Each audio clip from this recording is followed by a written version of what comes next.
الحمد لله نحمده ونستعينه ونستغفره ونؤمن به ونتوكل عليه ونعوذ بالله من شرور أنفسنا ومن سيئات أعمالنا من يهده الله فلا مضل له ومن يضلله فلا هادي له ونشهد أن لا إله إلا الله وحده لا شريك له ونشهد أن سيدنا ومولانا محمدا عبده ورسوله أما بعد أعوذ بالله من الشيطان الرجيم بسم الله الرحمن الرحيم إن الذين لا يؤمنون بالآخرة زينا لهم أعمالهم فهم يعمهون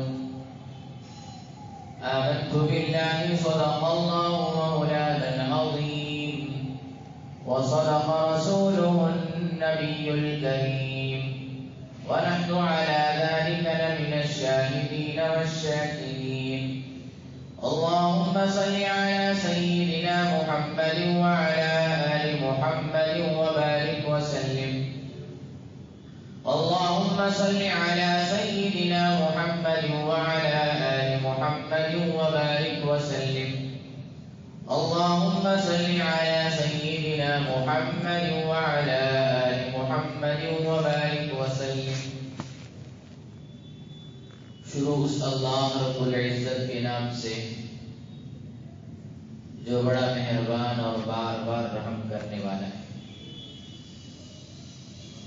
ہدیہ درود و سلام آقا انعامدار دونوں جہاں کے سردار تاجدار مدینہ احمد مجتبی محمد رسول اللہ صلی اللہ علیہ وسلم پر وزیو. محترم دوستو اور عزیز ساتھیو، اللہ رب العزت کا بے پناہ احسان ہوا، فضل و کرم ہوا کہ اللہ رب العزت نے اپنے احسان سے، اپنے فضل سے، اپنے کرم سے ہمیں ایمان لیوا بنایا. ہمارے اندر، ہمارے گھروں میں، ہمارے خاندانوں میں ایمان کو پیدا فرمایا اور ہم لوگوں کو اللہ رب العزت نے مسلمان خاندانوں میں، مسلمان گھرانوں میں پیدا کیا. اس ایک چیز کو رکھ کر ساری زندگی اگر ہم لوگ اللہ کا شکر ادا کرتے رہیں گے، سجدے میں پڑے رہیں گے، تو اللہ کی نعمتوں کا مقابلہ نہیں ہو سکتا. محترم دوستو، اللہ رب العزت بڑی قدرتوں والے ہیں. نظام بہت اچھے طریقے سے چلاتے ہیں. وہ زمین کے اندر کا نظام بھی چلاتا ہے، وہ آسمانوں کے اوپر کا نظام بھی چلاتا ہے، وہ سمندروں کے اندر رہنے والے جانوروں کے اوپر بھی اپنا نظام چلاتا ہے، اور زمین کے اوپر چلنے والے انسان، چرندے، درندے، پرندے، حیوانات، جتنی بھی چیزیں ہیں سب کے اوپر اللہ کا نظام چلتا ہے. محترم دوستو، اللہ نے تمام کائنات کو میرے اور آپ کے لیے پیدا فرمایا ہے، اور مجھے اور آپ کو اپنی عبادت کے لیے، آخرت کی فکر کرنے کے لیے، قبر کی تیاری کرنے کے لیے، اللہ کو راضی کرنے کے لیے اس دنیا کے اندر بھیجا ہے. اللہ رب العزت نے عالم ارواح کے اندر جہاں پر تمام روحیں جمع تھی، اس وقت کوئی بھی انسان پیدا نہیں ہوا تھا. اللہ نے انسان کو پیدا کرنے کا ارادہ کیا، انسان بنانے کا ارادہ کیا، عالم ارواح کے اندر جب سب روحیں جمع تھیں، اللہ نے تمام روحوں سے سوال کیا، الست بربکم، کیا میں تمہارا پروردگار نہیں ہوں؟ یہ سوال تھا عالم ارواح کے اندر۔ وہاں پر سب روحیں ایک آواز میں کہنے لگی، قالوا بلا شہیدنا، سب نے گواہی دی، کیوں نہیں، آپ ہی ہمارے پروردگار، ہم سب گواہی دے کر اللہ کو اپنا معبود مان کر، اپنا رازق مان کر اس دنیا کے اندر تشریف لائے۔ دنیا میں جیسے ہی تشریف لائے، عمریں جیسے جیسے بڑھتی گئیں، انسان اپنے اس وعدے کو بھولتا گیا۔ جو وعدہ اللہ سے وہ کر کے آیا تھا، وہ وعدہ بھولتا گیا، دنیا کے اندر پڑھ کر، دنیا کی محبتوں میں لگ کر، مال کے پیچھے لگ کر، امیدیں بڑھاتے ہوئے، ارادے اس کے بڑھتے ہوئے، گناہ جیسے جیسے بڑھتے گئے، اس نے اللہ سے کیے گئے وعدے کو بھول کر زندگی گزارنا شروع کر دیا۔ اب میرا اور آپ کا بھی یہی حال ہے، ہم اس وعدے کو بھول کر بیٹھ کر زندگی گزار رہے ہیں، جس کی بنا پر ہم سے کبھی نمازیں قضا ہو جاتی ہیں، ہم سے کبھی حرام کاری ہو جاتی ہے، ہم سے کبھی بڑے گناہ بھی ہو جاتے ہیں۔ اگر وہ وعدہ مجھے اور آپ کو یاد رہتا، جو وعدہ میں نے اور آپ عالم ارواح کے اندر کر رکھے ہیں، تو کبھی ہم گناہوں کی طرف متوجہ نہ ہوتے۔ عزیزان محترم، لیکن اللہ رب العزت نے اس وعدے کو بارہا یاد دلانے کے لیے کئی انبیاء کو بھیجا۔ حضرت آدم علیہ السلام سے لے کر حضرت محمد رسول اللہ صلی اللہ علیہ وسلم تک بہت سے نبی اور رسول آتے گئے، اور کچھ نبی ڈراتے بھی گئے، کچھ نبی خوشخبریاں بھی دینے والے تھے۔ آخری میں میرے اور آپ کے آقا جناب محمد رسول اللہ صلی اللہ علیہ وسلم اس دنیا کے اندر تشریف لا کر تمام امت کو یہ بات سمجھا دی کہ اللہ رب العزت نے ہم لوگوں کو ایک مقصد کے تحت اس دنیا کے اندر بھیجا ہے، اور وہ مقصد کیا ہے؟ اللہ کو راضی کرنا، ناراض کرنے والے کاموں سے بچنا۔ اسی مقصد کو لے کر مجھے اور آپ کو زندگی گزارنا ہے۔ دل کا حدود اللہ، اللہ کے کچھ خاص پیغامات ہیں، کچھ خاص باؤنڈریاں ہیں، اس کے اندر رہ کر مجھے اور آپ کو زندگی گزارنا ہے۔ محترم دوستو، ہمارے جو پچھلے لوگ تھے، یہ اللہ کو حاضر ناظر سمجھ کر زندگی گزارتے تھے۔ ربیع بن خثیم رحمت اللہ علیہ کے بارے میں آتا ہے، یہ اپنے گھر کے اندر ایک قبر کا گڑھا کھود کر رکھے تھے۔ ان کے دل کے اندر جیسا ہی برا خیال آتا، گناہوں کا خیال آتا، اپنے دل میں جیسے ہی برائی پاتے، اس گڑھے کو نکال کر فوراً اس گڑھے کے اندر چلے جا کر سو جایا کرتے تھے کچھ دیر کے لیے۔ اور وہ چیز، وہ آیت جو اللہ یوم آخرت میں قیامت کے دن کافروں سے فرماتے، رب ارجعون لعلی اعمل صالحا فیما ترکت کلا، یہ اپنے اوپر پٹ کر کے کہتے، اے میرا پروردگار، مجھے کچھ دیر کے لیے مہلت دے کر بھیج دیجیے، میں اچھے کام کر کے، نیکیوں والا کام کر کے پھر آپ کے پاس آ جاؤں گا۔ اللہ فرماتے ہیں کلا، ایسا ہرگز نہیں کیا جائے گا۔ ایک مرتبہ جب یہاں کوئی آتا ہے، اس کو واپس نہیں کیا جائے گا۔ یہ اپنے گھر کے اندر قبر کے گڑھے میں جا کر اس طرح کے سوالات اپنے آپ سے کر کے جب اپنے دل کے اندر سے وہ برائی ختم کر لیتے، پھر قبر سے واپس اٹھ کر اللہ کے اعمال کی طرف، عبادتوں کی طرف متوجہ ہو جایا کرتے۔ محترم دوستو، اور اسی طرح عبداللہ بن مرزوق رحمت اللہ علیہ ایک بہت بڑے اللہ کے ولی گزرے ہیں۔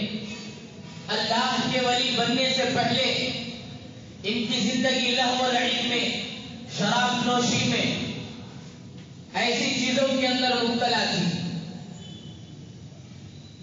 ایک مرتبہ اس زمانے کے جو خلیفہ تھے، یہ ان کے ساتھ تھے، کوئی مجلس لگی ہوئی تھی، اتنی شراب پی کہ ان سے ظہر کی نماز، عصر کی نماز، مغرب کی نماز فوت ہو گئی.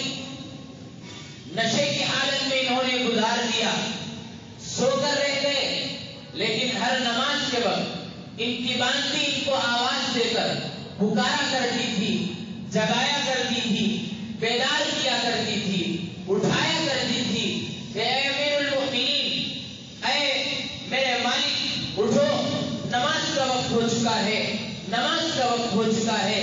جس طرح آج میکوں میں اذان دے کر مسلمانوں کو آگاہ کیا جاتا ہے، اے دکان کے اندر رہنے والے تاجروں، اے مکانوں کے اندر رہنے والے مسلمانوں، یاد رکھو نماز کا وقت شروع ہو چکا ہے. آ جاؤ اللہ کی طرف، آ جاؤ نماز کی طرف، آ جاؤ اللہ کے دربار کی طرف. جس طرح آج کا مؤذن آواز دے کر یہ اعلان کرتا ہے، اس طرح ان کی باندھی آواز لگا کر ان کو جگایا کرتی تھی، لیکن وہ بے ہوش پڑے ہوئے نشے کی حالت میں شرابور تھے، مست تھے. لیکن جب عشاء کی نماز کا وقت آیا، انگار کا ایک ٹکڑا لے کر اس باندھی نے ان کے پیر کو لگا دیا. فوراً جا گئے، کیا ہوا، ماجرا کیا ہے، باندھی سے پوچھا. باندھی نے جواب دیا، میں نے آپ کو ظہر کے لیے جگایا، میں نے آپ کو عصر کے لیے جگایا، میں نے آپ کو مغرب کے لیے جگایا، لیکن آپ جاگے نہیں. اسی لیے میں نے یہ ترتیب سوچا کہ انگار کا کچھ چھوٹا سا ٹکڑا آپ کے پیر پر رکھوں، جس کی جلن کی وجہ سے آپ جاگ گئے. اے میرے مالک یاد رکھنا، یہ دنیا کی آگ ہے. اگر ہم اس طرح نماز چھوڑتے ہوئے چلے جائیں گے، پھر جہنم کی آگ کو ہم کیسے برداشت کر پائیں گے. اس بات کو سننا تھا. ان کو سمجھ میں آ گئی کہ باندھی آخر مجھ سے کیا چاہتی ہے. فوراً گئے، صفائی ستھرائی حاصل کرنے کے بعد اپنی زندگی کے راستے کو تبدیل کر دیا. جوانی عیش و عشرت میں، جوانی لہو و لعب میں گزر رہی تھی. اس ایک بات نے ان کی زندگی کے راستے کو، کائے کو پلٹا دیا. پھر وہ اللہ کے ولیوں کا مقام حاصل کرتے ہوئے آگے بڑھتے گئے. پھر اسے زندگی میں نماز چھوٹی نہیں تھی. محترم دوستو، یہ تھا ہمارے اللہ والوں کا حال. جس طرح ایک باندھی نے اپنے مالک کو جگایا کہ اے مالک، آپ میرے دنیا کے اندر مالک ہیں، آقا ہیں، میں آپ کی باندھی ہوں، میں آپ کی نوکرانی ہوں، میں آپ کی غلامی ہوں، میں آپ کو اس طرح جہنم کی آگ میں جلتے ہوئے دیکھ نہیں سکتی، اس لیے میں آپ کو آگ کا انگارہ دے کر جلا کر آپ کو جلاتی ہوں. محترم دوستو، سلیمان بن عبد الملک یہ بہت بڑا خلیفہ گزرا ہے اور بہت خوبصورت بھی تھا. اللہ نے اس کو خوبصورت جوانی دی تھی. ایک مرتبہ اپنے آپ کو خوب سجا کر، سوار کر کے، قیمتی لباس پہنا کر دربار میں آیا. سارے حاضرین وہاں پر جمع تھے. لوگوں سے پوچھنے لگا میں کیسے لگ رہا ہوں. اس نے یہی سوال اپنی باندھی سے کیا. باندھی نے عرض کیا.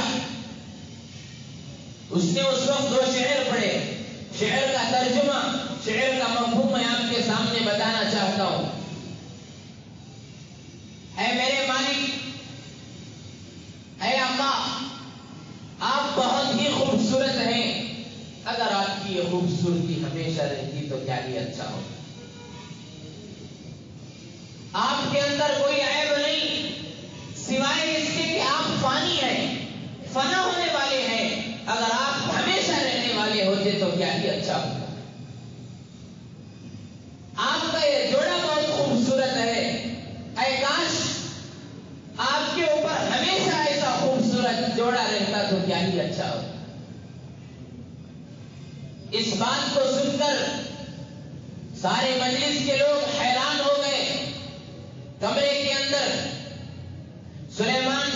الملک اپنی باندی کو بلائے اور کہا کہ تم نے کیسی بات کر دی، تم نے مجھے شرمندہ کر دیا مجلس والوں کے سامنے۔ باندی نے کہا اے آقا جہاں بنا، میں نے تو حقیقت کو بتایا ہے۔ اس زمانے کی جو باندیاں تھیں، اس زمانے کی جو نوکرانیاں تھیں، حقیقت کو بتانے سے کبھی پیچھے نہیں ہٹتی تھی، چاہے وہ اس کا آقا ہی کیوں نہ ہو، چاہے اس کے سامنے بادشاہ ہی کیوں کھڑا نہ ہو۔ اس نے کہا میں نے تو حقیقت کو بتایا ہے۔ سلیمان بن عبد الملک حقیقت کو سمجھ گیا، بہت سا انعام بھی دیا اس کو، اور فوراً اپنے جو لباس پہنا ہوا تھا نکال دیا، اور اسے یہ بات سمجھ میں آ گئی کہ جو بھی چیز اس دنیا کے اندر رہتی ہے اس کے اندر اگرچہ کہ وہ خوبصورت ہے لیکن ایک عیب اس میں ضرور پایا جاتا ہے۔ وہ کون سا عیب ہے؟ وہ فنا ہونے والا عیب ہے۔ فنا ہونے والی چیز کتنی ہی خوبصورت کیوں نہ ہو، فنا ہونے والا عیب اس کے اندر پایا جاتا ہے۔ یہ ایک عیب اس کی خوبصورتی کو ختم کر دیتا ہے۔ بالکل اسی طرح نوجوانوں کے اندر جو خوبصورتی آج بھڑک اٹھ رہی ہے، کبھی بیوٹی پارلر کو جا کر ہماری نوجوان بچیاں اپنے آپ کو سجا کر، اپنے آپ کو آراستہ کر کے، اپنے آپ کو پیراستہ کر کے دلہن بن کر وہاں سے آتی ہیں۔ یاد رکھو ایک دن آئے گا تمہارے اندر سے یہ جوانی کی خوبصورت ختم ہو جائے گی، تمہارے اندر سے یہ جوانی کی طاقت ختم ہو جائے گی۔ اس کے بعد تم آئینے کے سامنے کھڑے ہو کر اپنے آپ کو ملامت کرو گے، اے میں وہ تھا کہ آئینے کے سامنے جب کھڑا ہوتا تھا آئینہ مجھ پر فخر کیا کرتا تھا، لیکن آج میں آئینے کے سامنے جب کھڑا ہوتا ہوں میں اپنے آپ کو دیکھ کر خوش نہیں ہو پا رہا ہوں۔ تمہارے چہرے کے اوپر مروڑیں پڑ جاتی ہیں، خوبصورتی ختم ہو جاتی ہے۔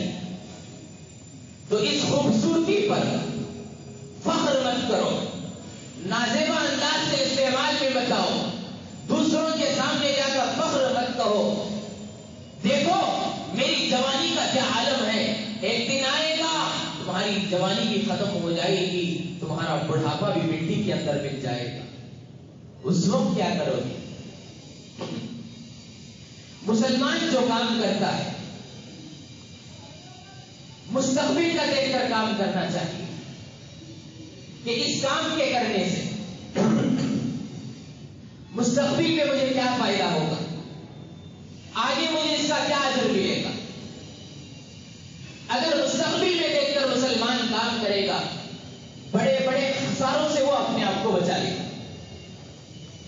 تھوڑے سے نفع کے خاطر اگر اس نفع کے لیے مستقبل کے جو نقصانات ہیں، مستقبل کے جو خطرات ہیں، مستقبل کے جو خسارے ہیں، اس کو اگر نہیں دیکھے گا کچھ دیر کے لیے، کچھ لمحے کے لیے وہ آسانیاں پالے گا، کچھ نفع پالے گا، لیکن ہمیشہ کے لیے وہ نقصان کے اندر رہے گا۔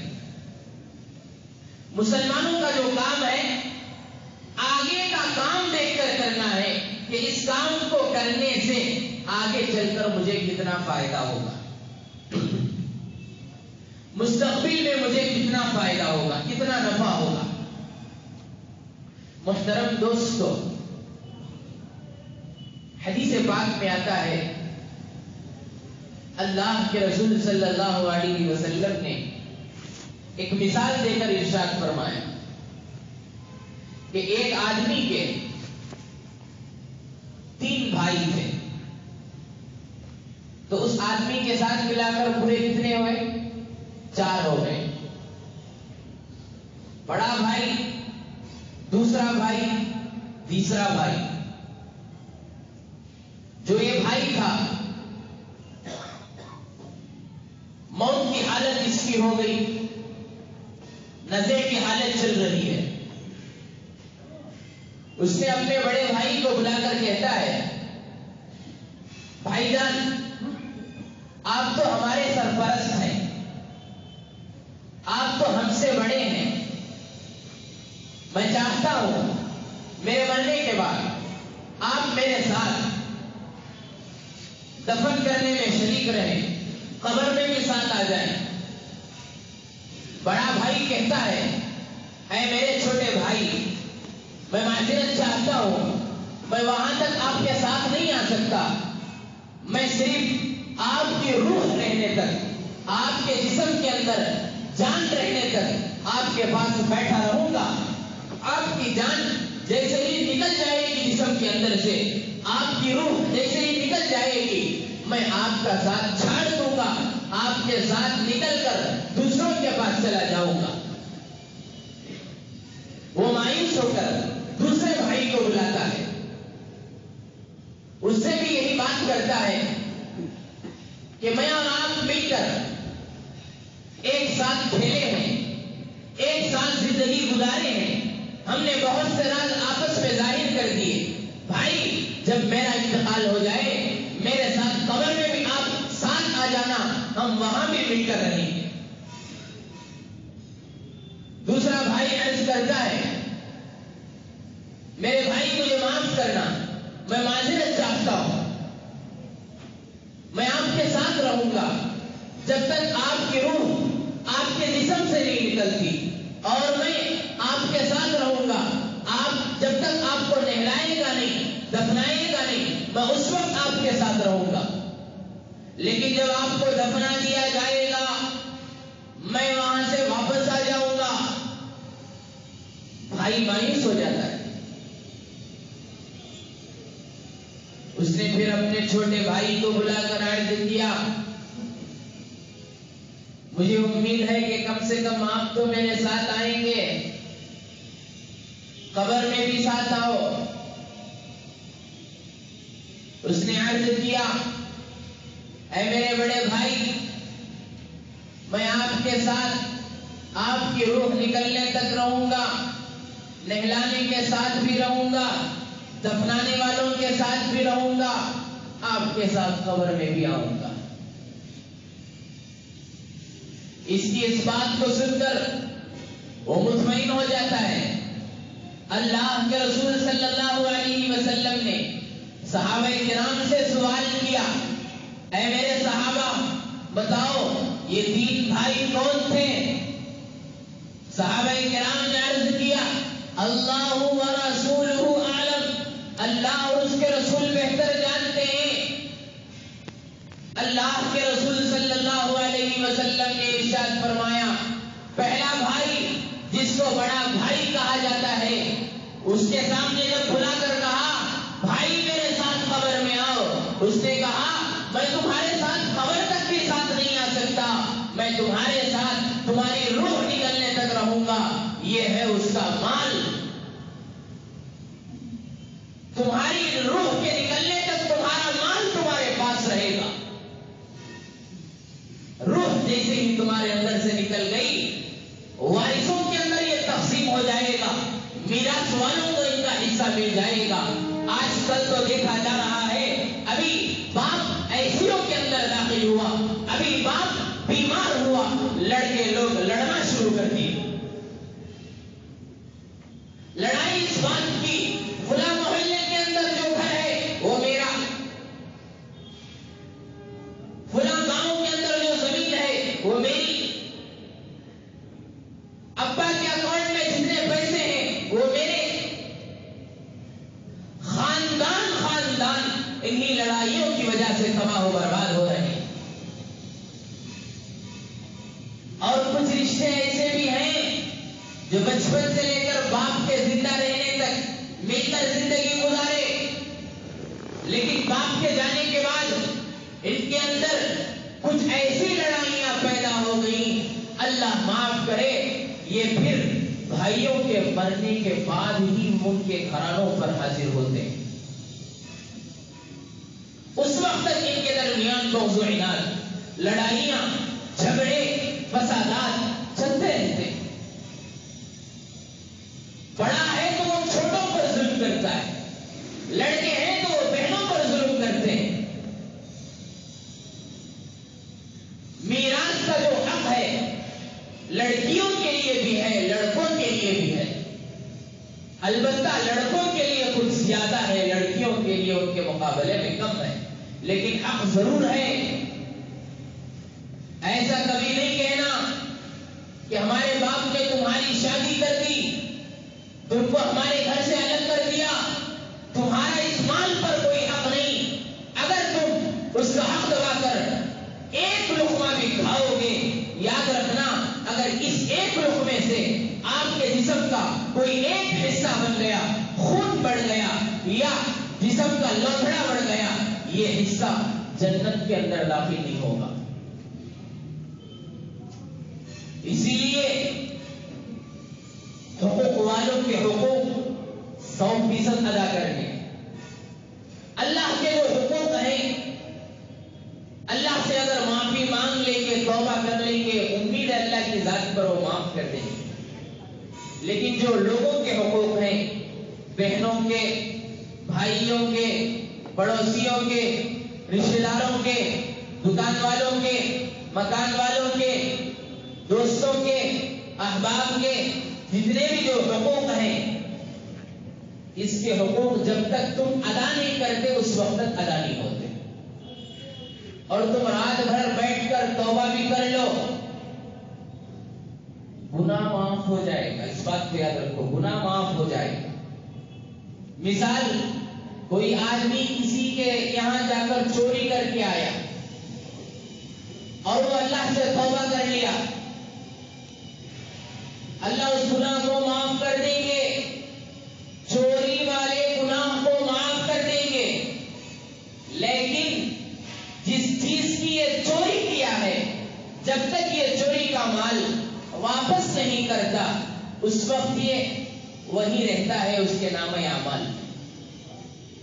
واپس کیے بغیر دنیا سے چلا گیا تو پکڑا جائے گا.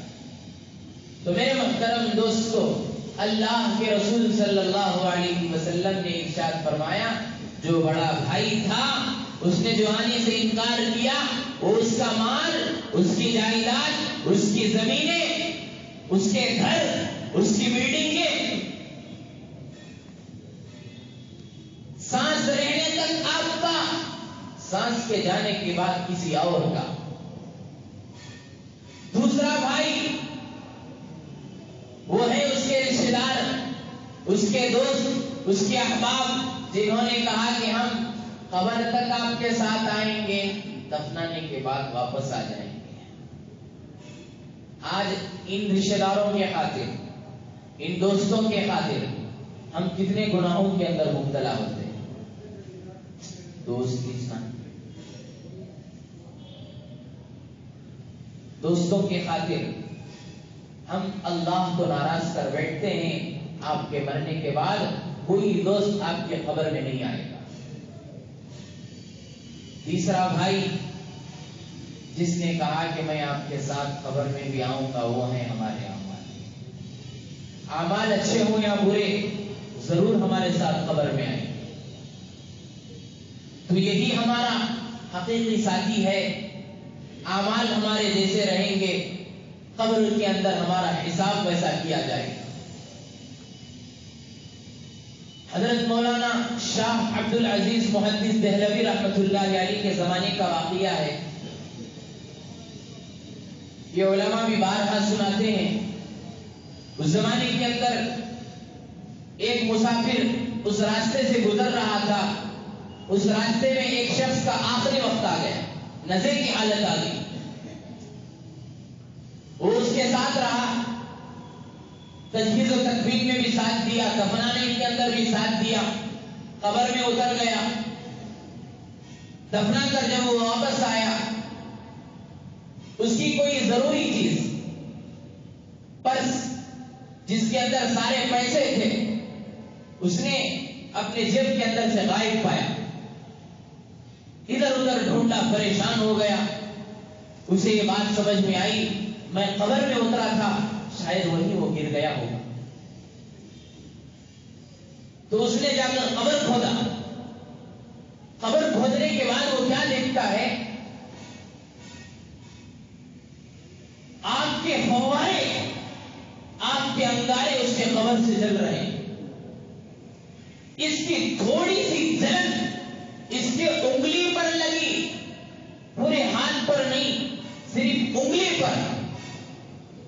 یہ نوجوان اتنا بے چین ہوا جتنے ڈاکٹرز تھے ڈاکٹروں کے پاس جا کر اس نے علاج کرایا, بے چینی ختم نہیں ہوئی.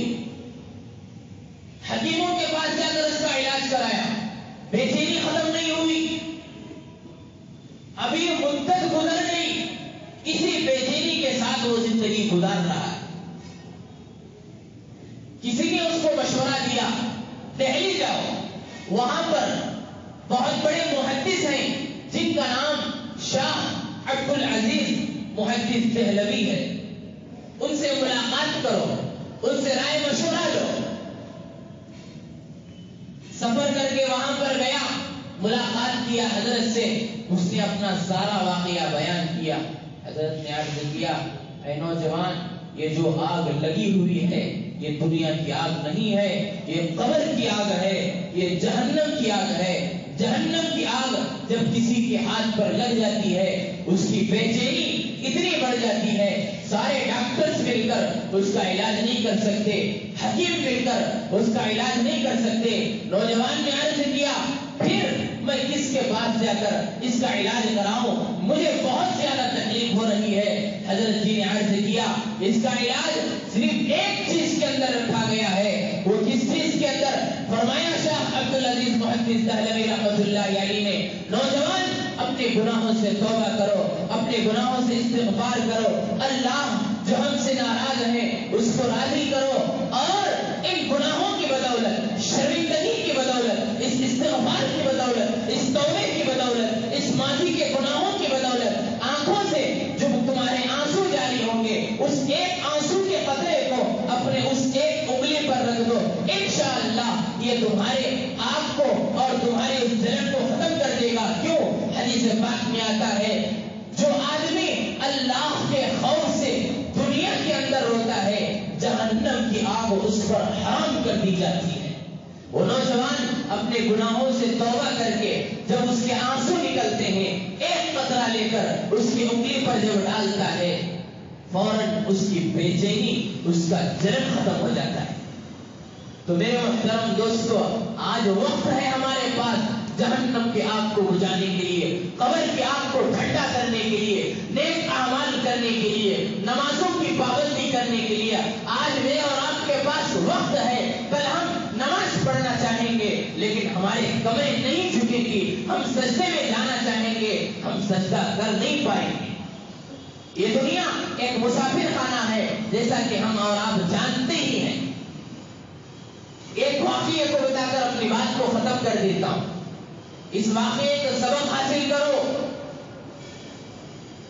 ابراہیم بن ادہم رحمۃ اللہ علیہ, ان کی پیڑھیوں میں بادشاہت چلی ہے, خاندان در خاندان بادشاہتیں آئی ہیں.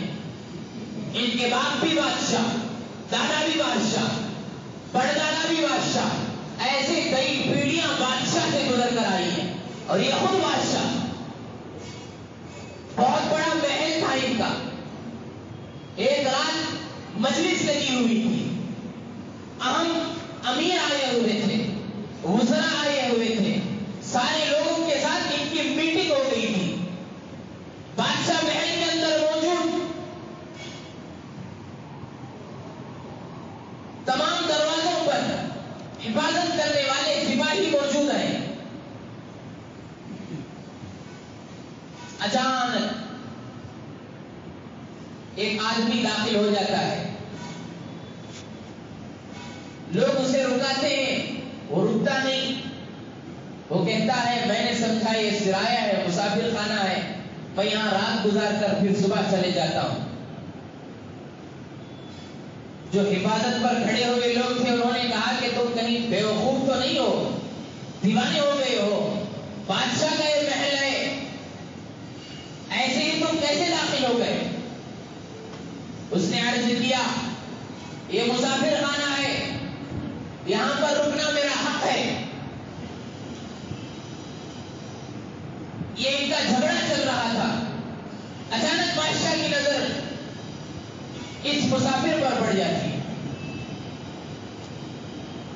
جب بادشاہ کی نظر اس مسافر پر پڑتی ہے, بادشاہ پوچھتا ہے کیا بحث چل رہی ہے؟ عرض کیا ہم اس کو روکنا چاہتے ہیں، رکتا نہیں ہے. تو خود بادشاہ اٹھ کر گئے ان سے بات کرنے کے لیے. بادشاہ نے کہا بتاؤ کیا بات ہے؟ سامنے والا عرض کرتا ہے بادشاہ جہاں پناہ، میں نے سوچا کہ ایک مسافر ہے، ایک سرایہ ہے، یہاں پر لوگ آتے ہیں جاتے ہیں آرام کر کے. بادشاہ نے کہا کہ یہ سرایہ خانہ نہیں ہے، یہ میرا محل ہے. اس نے سوال کیا اے بادشاہ جہاں پناہ، آپ سے پہلے یہاں کون تھے؟ بادشاہ نے جواب دیا میرے باپ تھے. ان سے پہلے کون تھے؟ بادشاہ نے جواب دیا میرے دادا تھے. ان سے پہلے کون تھے؟ بادشاہ نے جواب دیا میرے پردادا تھے.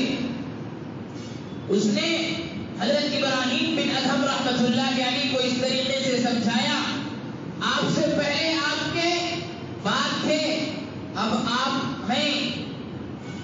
آپ سے پہلے باپ چلے گئے، باپ سے پہلے دادا چلے گئے، دادا سے پہلے پردادا چلے گئے. میں نے سمجھا جیسے آپ کے خاندان والے اس محل سے جاتے گئے، میں بھی رات گزار کر یہاں سے چلا جاتا ہوں. میں ایک مسافر ہوں، مسافر خانے میں گزار کر چلا جاتا ہوں. آپ کو بات سمجھ میں آ گئی ہوگی جب آپ کے باپ یہاں پر ہمیشہ کے لیے نہیں ہے، ظاہر سی بات ہے یہ محل مسافر خانہ ہے. بادشاہ کو بات سمجھ میں آ گئی کہ یہ اصل میں کس بات کی طرف مجھے آگاہ کرنا چاہتے ہیں. انہوں نے ان کو اجازت دے دی. کچھ دیر کے بعد وہ نظر نہیں آئے.